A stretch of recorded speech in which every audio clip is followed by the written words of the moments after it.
my one defense, my righteousness. Oh God, how I need you.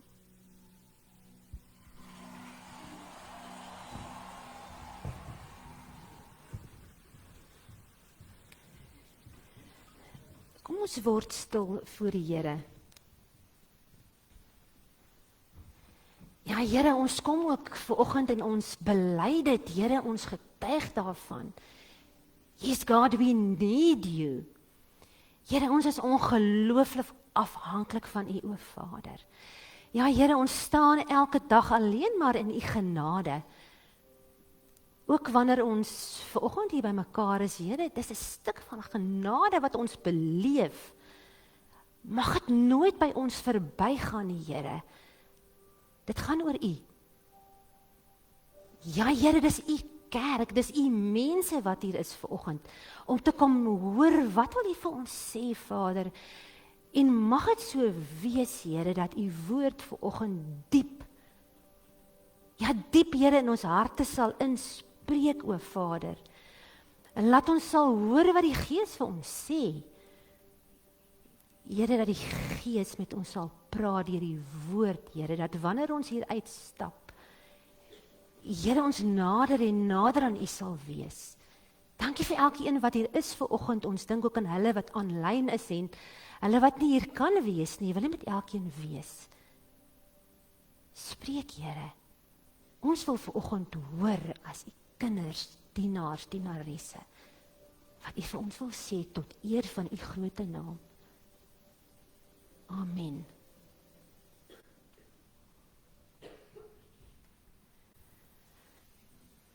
Die Here waak self oor jou. Die Here is jou beskermer aan jou regterkant. Die son sal jou bedags nie aantas nie, nog minder die maan in die nag. Die Here bewaar jou van alle kwaad en hy beskerm jou lewe. Die Here hou wag oor jou, of jy kom en of jy gaan, vir nou en vir altyd. Amen. Genade, barmhartigheid en vrede van God die Vader, van God die Seun, deur die kragtige werking van die Heilige Gees. Amen. Vanoggend gaan ons stil staan by 'n baie belangrike tema vanoggend en dit is so belangrik om dit te kan weet dat u en ek staan in die genade van die Here, maar dat die Here ook vir elke een van u, vir my 'n plan het. En ons gaan soos wat ons deur die verhaal stap ook vanoggend dit opnuut besef dat daar niks is, niks wat God se planne kan stuit vir hierdie gemeente nie, vir die gemeenskap nie, maar ook vir jou persoonlik nie. Ons gaan ons vandag bevind saam met Paulus op sy reis. So Paulus is op sy reis na Rome toe. Hy is op pad na Italië toe. So net so 'n bietjie agtergrond. So voordat hy nou op pad is na Italië toe, na Rome toe, as 'n gevangene, het daar iets gebeur in Jerusalem. Daar het 'n groepie gelowiges, lees ons uit die woord van die Here uit die provinsie Asië, het hulle goed gesê wat teen Paulus getel het. En hulle daarop aanspraak gemaak dat dit aanklagte is en dat hy verhoor moet word. En die aanklagte wat hulle gehad het teen Paulus hier in Jerusalem is, hulle sê Paulus het ingekom en gesê daar is sekere goed wat die gelowiges nie meer hoef te doen volgens die wette van die Jode nie. En hulle het gesê, een van die aanklagte is dat hy die mense op 'n verkeerde pad lei. So het aanspraak gemaak, hy moet verhoor word en Paulus sê, ek word nie hier in Jerusalem verhoor op grond van die aanklagte nie. Ek maak daarop aanspraak dat ek Romeinse burgerskap het En dit is vanuit hierdie agtergrond uit, wat daartoe besluit is dat Paulus moet gaan per skip, na Rome toe, waar hy dan deur die Romeinse keiser dan nou verhoor gaan word. So hy is 'n baie bekende verhaal, is op die skip, daar is 'n geweldige storm wat daar op die skip gebeur. Maar voordat hy na Italië toe gaan, Rome toe gaan om daar verhoor te word, lees ons ook dat hy vir 2 jaar lank in Caesarea aangehou is, daar in die tronk. Hy sit daar in die tronk en hy is 'n gevangene daar. Hy moes wag daar voordat hy per skip dan nou vervoer sou word. 'n Groot waarskuwing van Paulus af. Klim op die skip en hy sê, hier kom moeilikheid. Ons moenie vaar op hierdie skip nie. Daar gaan 'n geweldige storm wees op die skip. Dis wintertyd. Ons moet oornag, ons moet oorwinter. Hierso by Mooi Hawens, 'n plek se naam met Kreta. Ons lees daarvan dat die skeepskaptein en die eienaar van die skip nie daarmee saamgestem het nie en besluit het, hulle gaan van Phoenix af, gaan hulle in elk geval vaar in die rigting wat hulle moet vaar. En dit is waar ons nou inkom in die woord van die Here. Bemanning was vreesbevange daar op die skip, die storms het nou al vir 'n paar dae al gewoed, en dit is wat ons nou verder gaan lees, wat het nou verder gebeur daar. Ek lees vir ons uit die Nuwe Lewende Vertaling, hy gaan ook daar op die skerm wees vir u om te volg. Ek lees Handelinge 27 vanaf vers 21 en 26, 39 tot 44, en dan ook so 3 versies uit Handelinge 28 tot en met 31. Dis die woord van die Here vir elke een van u vanoggend. Daar staan, nou vir 'n lang tyd het niemand sy mond aan kos gesit nie. Uiteindelik het Paulus tussen hulle gaan staan en gesê, manne, julle moes na my geluister het, en nie van Mooi Hawens in Kreta af weggevaar het nie. Dan sou ons hierdie ramp en skade gespaar gewees het. En nou vra ek julle, hou moed. Daar sal verseker geen lewensverlies onder julle wees nie. Nie die skip sal tot niet gaan. Verlede nag het daar 'n engel van die God aan wie ek behoort en wat ek dien langs my gestaan en vir my gesê, hou op bang wees Paulus. Jy moet nog voor die keiser verskyn. En dis nie al nie. Om jou ontwil spaar God almal wat hier saam met jou op die skip is. Daarom, hou moed manne, verseker vertrou ek op God, dat alles presies so sal gebeur, soos hy vir my gesê het. Ons moet op 'n eiland strand. Toe die dag word, het hulle die land nie herken nie, maar hulle het 'n baai met 'n strand gesien. Hulle oorweeg toe om, indien moontlik, die skip daar te laat strand. Hulle het die ankers afgegooi en net daar in die see gelos. Terselfdertyd het hulle die toue wat die stuurspane vashou, losgemaak en die voorseil gehys, sodat die wind die skip strand toe kon dryf. Maar die skip het op 'n rif geloop en gestrand. Die boeg het vasgesteek en kon nie beweeg nie. Die agtersteewe het as gevolg van die geweld van die golwe begin opbreek. Die plan van die soldate was om die gevangenes dood te maak, om te keer dat hulle sou uitswem en ontsnap. Maar die Romeinse offisier wou Paulus red en het hulle gekeer om hulle plan uit te voer. Hy het die mense wat kon swem beveel om eers oorboord te spring en die land te probeer haal. Die ander moes dan volg, sommige deur aan planke en ander deur aan wrakstukke vas te klou. Op hierdie manier het dit gebeur dat almal veilig aan land gekom het. En dan nog so 3 verse uit Handelinge 28 tot 31, en dit is waar Paulus nou ten einde laaste wel in Rome met 'n ander skip aangekom het, dan skryf hy dan sê die volgende wat hy sê, van nou af moet julle goed besef, dat hierdie verlossing van God nou vir die nie-Joodse nasies beskikbaar gestel word, en hulle sal luister. Paulus het 'n volle 2 jaar lank in sy eie gehuurde huis gebly hier in Rome, en hy het almal ontvang wat by hom aangedoen het.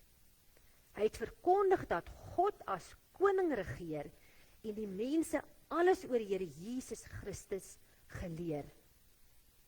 Hy het dit ongehinderd en met die grootste vrymoedigheid gedoen. Tot sover ons skriflesing.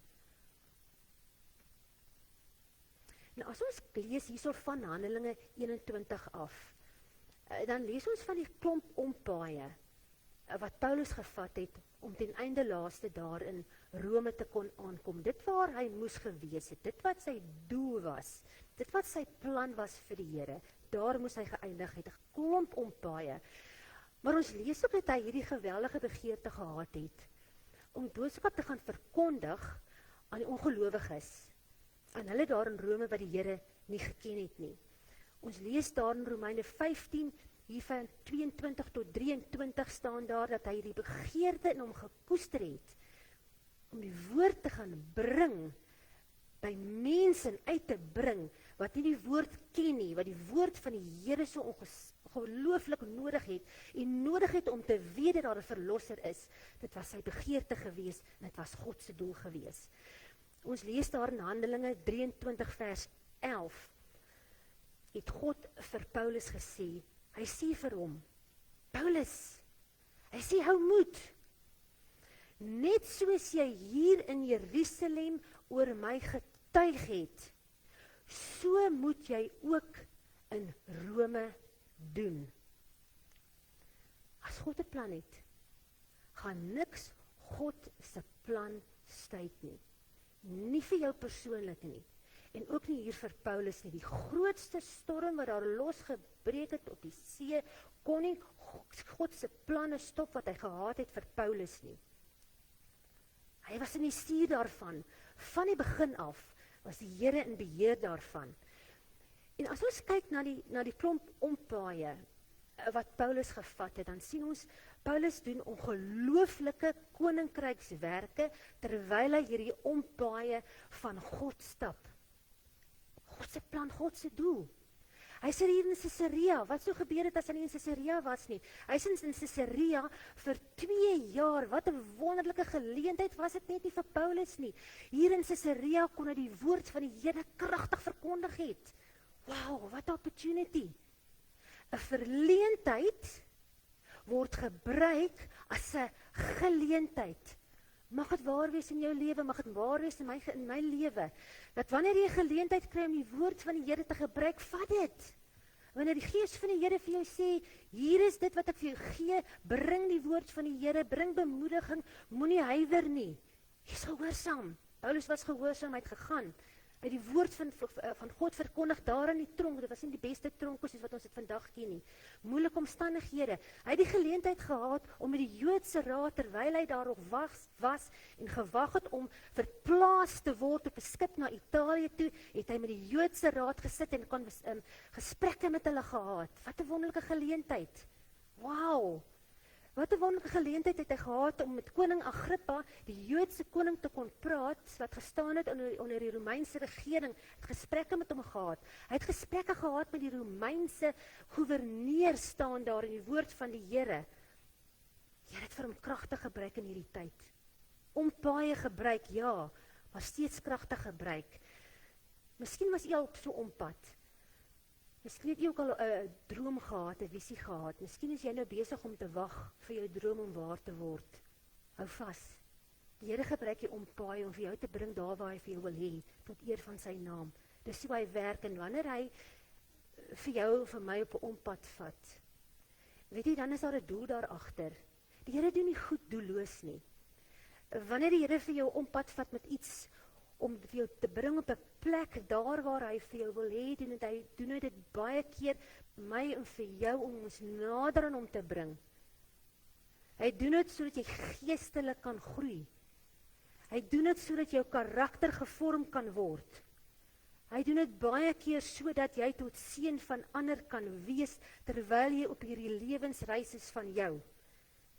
En dan kom God ook, baie keer na my toe, baie keer na jou toe, en hy maak met ons, soos wat hy met Paulus gemaak het, dan sê hy, hou op om bang te wees, jy behoort aan my, en jy is myne, gaan aan soos jy aangaan, ek weet wie jy is, ek bly in beheer van jou, elke dag, en weet jy, wanneer God dit vir ons sê, dan moet ons maak soos wat Paulus gemaak het, sy woorde was gewees, hy sê, verseker, nie miskien nie, of ek sê nou maar eers kyk hoe die dinge in plek val nie, nee, hy sê dit nie, hy sê, verseker, staan daar, vertrou ek op God, ek vertrou op hom, daar staan, dis die God wat ek dien, dit is die God aan wie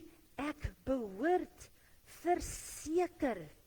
As ons kyk in die woord van die Here en ons gaan kyk na hoe die woord van die Here bewoord is en hoe die skrywers geskryf is, dan is dit so wonderlik om te sien hoe hulle skryf met soveel vastigheid, met sekerheid, hier staan verseker, dan staan daar, ek vertrou, met 'n rede, want ek weet wie ek is. U weet wie u is, u weet wie jy weet wat jou identiteit in die Here is, daarom kan ek met sekerheid op hom vertrou. En dan die wonderlike wete, as kind van God, bemagtig die Here vir jou om anders te kan optree in 'n krisissituasie of wanneer dinge nie goed is nie, wanneer dinge verkeerd loop, hy bemagtig jou. Hy gee vir jou die krag, hy gee vir jou die moed, en hy neem posisie hier langs jou in. Jy weet hy's daar, hy gee vir jou daai bemagtiging om in hom te kan staan. Ek het nou die dag so 'n stukkie gelees van Corrie ten Boom, wat ek ken haar wat in die konsentrasiekampe was. Sy skryf die volgende, en dit is so powerful geskryf, dit is so mooi, daar staan, when we are powerless, staan daar, to do a thing, it is a great joy that we can come and step into the ability of Jesus. Jy sien, wanneer ons mag, wat ons het, die bietjie mag wat ons het nie mag nie, maar wanneer ons besef, dat God se mag, bo ons mag is, weet jy, dan gaan ek begin oorwinning behaal. Wanneer ons in afhanklikheid dit kan beleef, dan sê nie my, nie ek nie, Here, maar u. Dit is so, dat baie keer, dan veroorsaak ons eie ompaaie. Dis waar. Ons neem verkeerde keuses, ons vat verkeerde paaie, ons vat baie keer kort paaie. Weet jy, baie keer dan maak ons verkeerde besluite. Dit is alles waar, dit is so. Maar dan kom God juis in sy groote genade, en hy sê, kom terug. Hy nooi ons uit, hy sê, kom terug op my pad. Kom terug na my woord toe. Kom spandeer weer bietjie tyd in my woord. Kom terug, ek vra vir jou, kom terug. Dis die genade wat ek in u het. Hy sê, kom weer op my roete. Kom weer op my agenda. Dis wat ek vir jou wil hê. Dit beteken nie, as jy jou eie ompaaie gemaak het, dat jy nou onbruikbaar vir God is nie. Dis dood eenvoudig, net nie waar nie, dis 'n leuen van die duiwel. Dis wat dit is. Ten spyte van die ompaaie wat jy vat, is jy nog steeds bruikbaar vir God, jy moet net terugkom. God kan enige situasie, kan hy ten goeie laat uitwerk, dis die God wat ons aan dit bid, dis wie hy is. Net so 'n bietjie terug na die verhaal toe. Dan lees ons, so dit nou genoem, ek gaan weer vir u lees daar in vers 21, dan staan daar manne, beweeg nou 'n bietjie terug in die verhale, nee, manne, julle moes na my geluister het, en nie van mooi hawens in Kreta af weggevaar het nie. Kyk hierdie ramp, kyk hierdie skade waarin ons onsself bevind het. Maar dan ook die genade. 2 keer dan kom Paulus in hierdie gedeelte, dan sê hy vir hulle, hou moed. Sê maar nie bang wees nie. Die Here het vir my gesê, engel het hier kom staan, hy het vir my gesê, nie een van julle gaan iets oorkom nie. Ons gaan strand. Ons gaan 'n plek kom waar ons moet wees. Moenie bang wees nie. Die Here is by julle. En dis wat die Here ook vanoggend vir jou wil sê. Hy kom vanoggend uit hierdie gedeelte uit en hy wil vir jou ook bemoedig. Hy wil vir jou ook sê vanoggend, hy het 'n plan vir jou. Te midde van jou storms is hy daar. Hy is jou hulp. Hy is daar in elke omstandigheid. Weet jy, ons moet baie keer daarteen waak dat ons nie so vasgevang word in die omstandighede waarin ons is, dat ons die getrouheid van ons liefdevolle Vader miskyk nie. Omstandighede verander die heeltyd.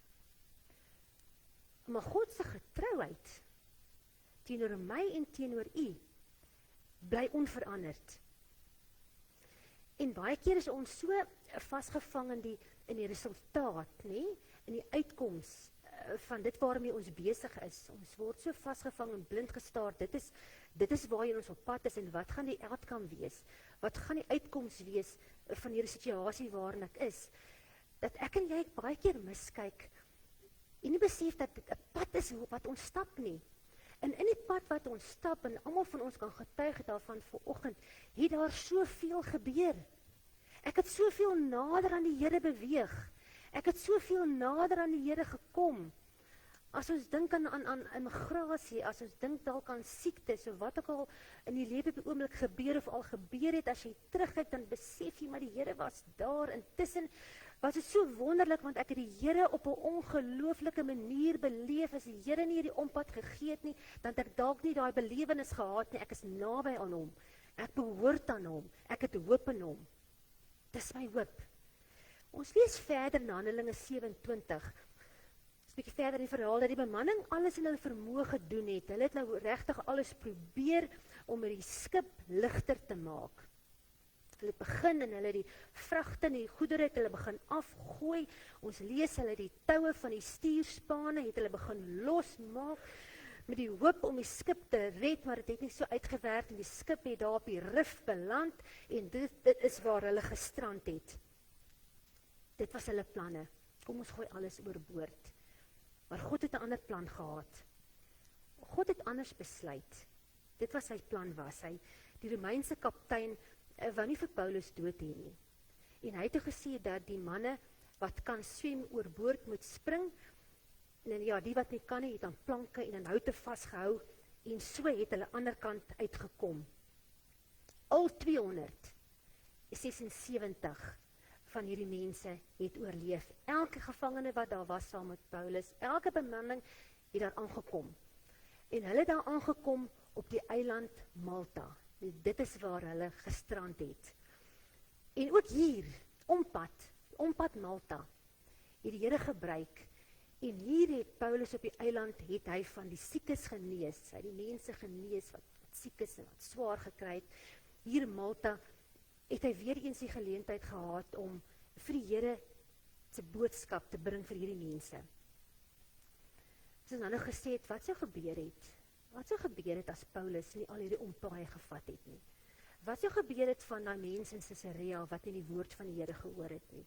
Wat sou met hulle gebeur het? Wat sou gebeur het met hierdie mense wat soekend was, wat die Here deur Paulus kon vind? Daar is soveel Bybelfigure wat ons in die Bybel van lees, wat ompaaie gevat het, moes vat, met wie die Here 'n pad gestap het. Ons lees van Abraham, Jakob, Dawid, Moses, Josef. Daar is so baie van hulle en dieselfde met my en jou.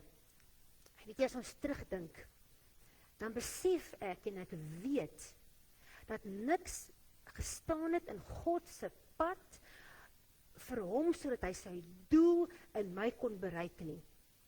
Dit was nie altyd 'n maklike pad nie, ek weet vir u ook nie. Maar was dit nodig? Kon dit nie maar gewees het dat ons sommer so vinnige kort pad gevat het nie? Nee, dit was nie nodig nie. Want God was in beheer daarvan. Hy wou dit so gehaat het, ons moes by hom kom, hy wou sy doel in ons bereik. Dit was sy doel vir elke een van ons, om paaie. Wat doen ons? Dit is so 'n grypende gedeelte ook hierdie van hoe die mense gestorm het en in hierdie storm gespook en gespartel het om hulle self te red en dan kom die Here en is ook 'n vraag wat hy vir my vra en vir jou. Wat doen ons as die storms van die lewe om ons woed? Ons sien hier so in die gedeelte. Hulle het selfs nadat die reddingstoue het hulle begin losmaak. En hulle wou dit hier onder die skip begin vasmaak om te kyk of het hulle kon red, maar te vergeefs. En vra die Here ook vir jou, vir my vanoggend, maar watter toue gebruik jy? Watter toue gebruik ek om alles bymekaar te hou wanneer dinge vir jou moeilik raak? Wat is die toue waarna jy gryp? Is dit jou geloof? Is dit die getrouheid in die Here? Is dit gebed? Is dit hierdie geloofsgemeenskap waarin jy jouself bevind? Wat is die toue wat jy staande kan bly, wat ek en jy nie sink nie? En nou moet ons ook versigtig wees as hierdie bemanning, dat wanneer dinge begin skeefloop, dat ons nie alles oorboord gooi nie. Staan vas in die Here. Hou vas in jou anker. In die antieke tyd was dit so gewees dat hulle 'n anker gehad het, en hierdie anker was die simbool gewees van die gelowiges, van die Christene, en hulle het hulle altyd self herinner dat hierdie anker dui op hoop. Hoop vir my, hoop vir jou. En as ons kyk na ankers, daar is soveel ankers, ek gaan vir u 3 noem. Onthou hulle. Die eerste anker waarin ek en jy kan vashou as dinge verkeerd loop, en as dit moeilik gaan, en as jy wonder waarheen God op pad is met jou. Die eerste anker is God se teenwoordigheid. Hy staan nie by my. Hy is by jou. God se posisie is hier by ons. Weet jy, dis ons wat wegbeweeg. God beweeg nie weg nie, hy neem posisie in, dis ek en jy wat in daai rigting ingaan en daai rigting ingaan. God bly onveranderd, sy posisie bly onveranderd. Hy bly hier, hy is by jou teenwoordig. Ek en jy dwaal af en hy sê kom terug. Dis die eerste anker. God se teenwoordigheid in jou lewe. Besef dit, weet dit, hy is nog waar hy was. Jesus sê so mooi daar in Matteus 28 vers 20, as hy sê disciples daar, en hy sê dit vir jou, en hy sê dit vir my, hy sê, en weet, daar kom die woorde weer, en daar staan, daar sê net en weet maar nie, daar staan, Jesus sê, en weet verseker, dis Jesus se woorde, ek is vir altyd by julle, tot aan die einde van die wêreldgeskiedenis. Eerste anker, God se teenwoordigheid in jou hart. Die tweede anker is, om te weet, God het 'n doel. God het 'n plan met jou lewe. En die plan wat hy vir jou het, is baie groot. Enige krisis wat jy het in jou lewe, of deur enige omstandighede waardeur jy gaan, sy plan is groter. Paulus skryf daar in Filippense 1:6, hy sê, ek is oortuig, weet jy die goeie woorde, oortuig nie, ek dink nie, ek is oortuig, dat God die goeie werk wat hy in julle begin het, sal voortsit, totdat hy dit voltooi, op die dag, wanneer Jesus Christus terugkom.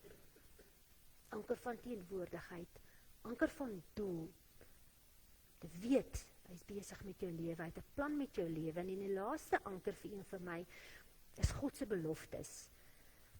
Ons kan hom vertrou met sy beloftes. As jy ooit sou twyfel, herinner jouself aan God se beloftes, wanneer jy die woord van die Here optel, dan is sy beloftes in sy woord, as hy sê, vind jou skuiling by die Here, hy is jou rots, hy is jou herder, hy is die ewige lewe, glo dit, weet dit, herinner jouself daaraan, dis jou anker, is die belofte, wat God beloof het, is waar, hy staan vir die waarheid, hy is net waarheid. Numeri 23 vers 19 staan daar, God is nie 'n mens dat hy sal lieg nie. Hy is nie 'n mens wat ekskuus sal sê nie. Het hy al ooit iets gesê wat hy nie gedoen het nie? Het hy iets beloof wat hy nie nagekom het nie? En antwoord ons nee. Want ons God is 'n God van betroubaarheid. Na 3 maande, bietjie verder in die verhaal, na 3 maande se verblyf in Malta, het Paulus hulle toe nou, en die res van die bemanning, almal wat saam was, het toe skip gevat en Rome toe gevaar. Aangekom daar by Rome, weet ons dat Paulus vir 2 jaar het hy daar gebly, is hy toegelaat om die woord van die Here te kon verkondig. God het gehou by sy plan. Daar in Rome het hy die woord van die Here kragtig verkondig en die Here het hom herinner weer aan sy belofte. Handelinge 23 vers 11. Paulus het onthou. Hy het onthou, daar van Jerusalem se dae af, het hy onthou daar staan.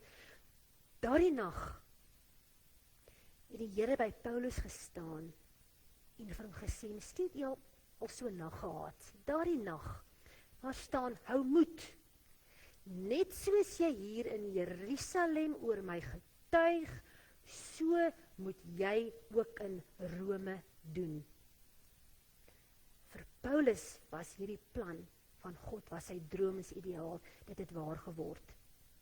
2 jaar lank in Rome kon hy die woord verkondig. Handelinge 28 vers 31 staan daar. Hoe het hy dit gedoen? Hy het dit ongehinderd gedoen, staan daar, en met die grootste vrymoedigheid het hy daar die Here se woord verkondig. En daarna is dit 'n moeilike gedeelte. Ons sien nie regtig wat daarna gebeur het nie.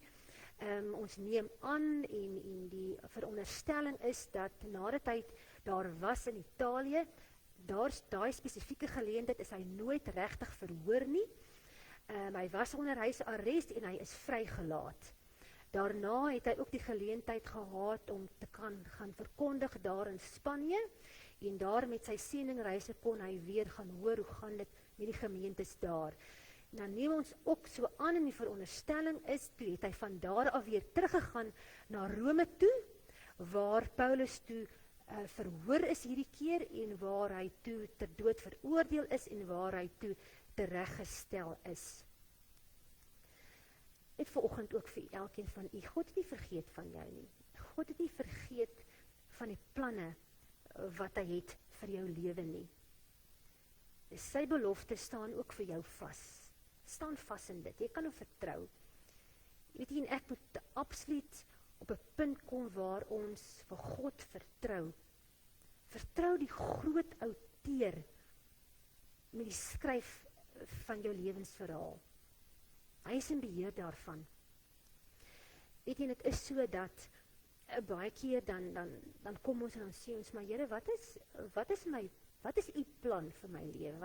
Wat is my doel? Wat is u doel vir my lewe? En dan baie keer dit is so, dan kom die Here soos wat hy met Paulus gemaak het daar in Jerusalem se dae uit, en hy sê, ja, dit is my plan, dit is my doel vir jou, en dit is waar jy gaan wees, jy gaan opeindig daar in Rome.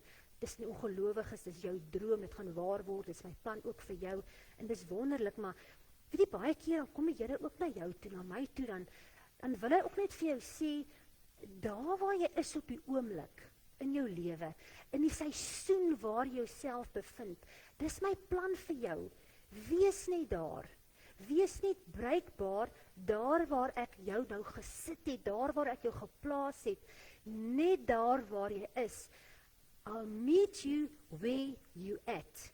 Net daar is ek besig om my plan vir jou uit te voer. Jy hoef nie verder te gaan nie. Wees net daar bruikbaar en wees gewillig daar waar jy is. Wat is die ultimate plan, die ultimate doel vir my en vir jou? Wat is die plan van God? Wat plan het hy vir jou? Hoekom is ek hier? Hoekom is u daar? Die feit dat ek nog hier is vanoggend, die feit dat u nog hier is vanoggend, beteken dat God nog nie klaar is met jou nie. Dis hoekom u hier is, dis hoekom ek hier is, op aarde, ek leef nog hier. Dit is baie belangrik. Soos gesê het, gebruik die geleentheid, dis die ultimate doel om te wees wie jy is in die Here, om jou identiteit in hom te behou, dit is sy plan, om vir mense te vertel van God se verlossing, dis wat mense nodig het. Gebruik elke geleentheid wat die Here gee, ons het vir mekaar gesê, gebruik dit. Ek gaan eindig met 'n verhaaltjie. Ek wil dit graag vir u vertel, en dit kom in by die laaste gedeelte, wat ons gelees het hier in Romeine 28, en daarmee sluit ons af, waar 'n baie belangrike ding gesê word. En dit is wat gesê word, dat die verlossing van die Here Jesus Christus is vir almal bedoel. Die grootste fout wat ons kan maak is om te dink dit is net vir die gelowiges. Die Here het gekom vir gelowiges, hy het gekom vir ongelowiges, hy het gekom vir almal. Terwyl ons hier is, het u en ek nie die reg om enige iemand af te skryf nie. Jy kan die grootste moordenaar wees in die ergste tronke wat daar is in die wêreld. Jy het nie die reg om iemand af te skryf nie. Die Here doen dit nie. Wie dink ons is ons om mense af te skryf? Reik uit na mense toe. Die grootste sondaars, sê die Here, kom, dis vir julle, vir wie ek gekom het. En weet jy, ek het eendag, en ek gaan tog vir daarvan vertel, dat ek my kop in skaamte laat sak. Ek is eendag daar so by Countdown, daar in Hamilton, en ek gaan by Countdown in, en voor ek ingaan, sit daar 'n man wat haweloos is, huisloos is, kom ons sê, is iemand wat geld gebedel, hy is daar, en die Here het al baie keer op die hart gelê om by mense te stop wat net daar sit. Ek weet nie hoekom nie, maar die Here sê altyd vir my, stop by sulke mense.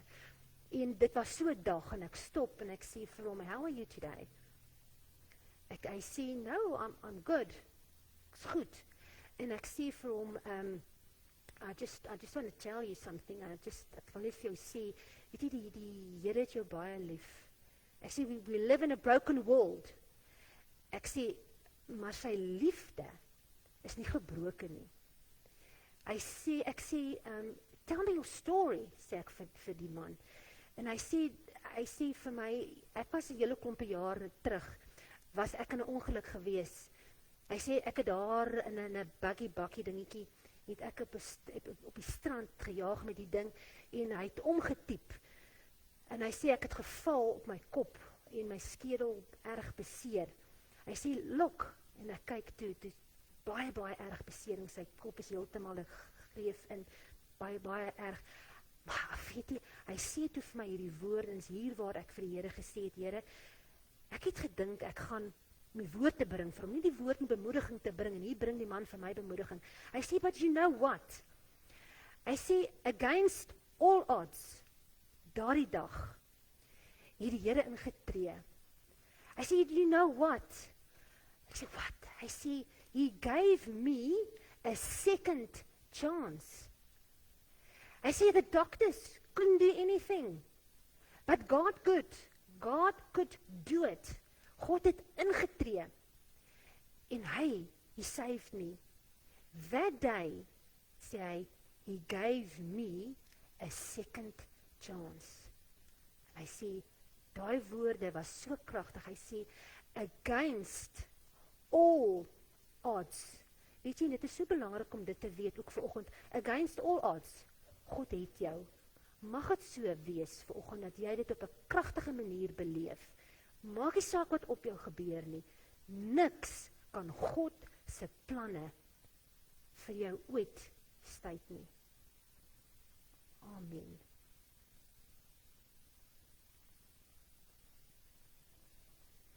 Ja, Here, ons aanbid U. Here, ons behoort aan U. Ag Here, ons voel partykeer so nutteloos en so klein. Maar Here, dan kom U in die grootheid. Ja, Here, en U lig ons op. Kragtiger lig U vir ons op. Tot die hoogste hoogte, Here, wat ons nie eers geweet het, bestaan, en U sê, ek is met jou, ek is by jou. Ek het jou. Ek weet wat die planne vir jou is. Kom net saam op hierdie roete, met ompaaie en al. Selfs in dit, kan jy maar net rustig wees. Ek dra jou. Ek is Elke dag. Elke oomblik van die dag. Is ek by jou. Amen. Gaan ek geleentheid gee dat as iemand dalk na die tyd wil saam bid, jy is baie